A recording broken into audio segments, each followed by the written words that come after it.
तर ऍक्च्युअल जे थेरटिकल नियम असतात, लिहिलेले कायदे असतात आणि त्याचं ऍक्च्युअल प्रॅक्टिकल इम्प्लिमेंटेशन असतं, यामध्ये खूप फरक असतो.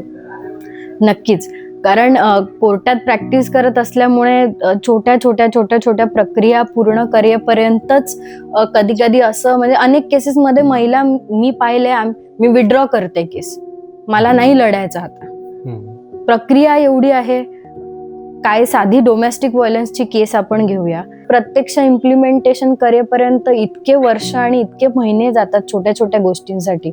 एक मेंटेनन्स मागायचं तर इतके जास्त डॉक्युमेंटेशन, मग त्याच्यानंतर आता आरोपी तिचा नवरा असतो त्याच्यामध्ये, म्हणजे सिव्हिल लॉ आहे विथ क्रिमिनल इम्प्लिकेशन, पण आरोपी म्हणतो साधारणतः. पण मग ती प्रोसेस पूर्ण करेपर्यंतच प्रक्रियेतच इतका वेळ जातो की न्याय मिळेपर्यंत तिला कदाचित तोपर्यंत तिला इतका कंटाळा येतो, ती ठरवते की मी केस विड्रॉ करते, जाऊ मला आता पुढे भांडायचं नाहीये, मला आता, म्हणजे कारण मानसिक खच्चीकरण पण होतं त्या महिलेचं, एवढ्या जास्त प्रोसेस मधनं तिला जावं लागतं. कोर्टात पेंडन्सी पण पाहतोस तू.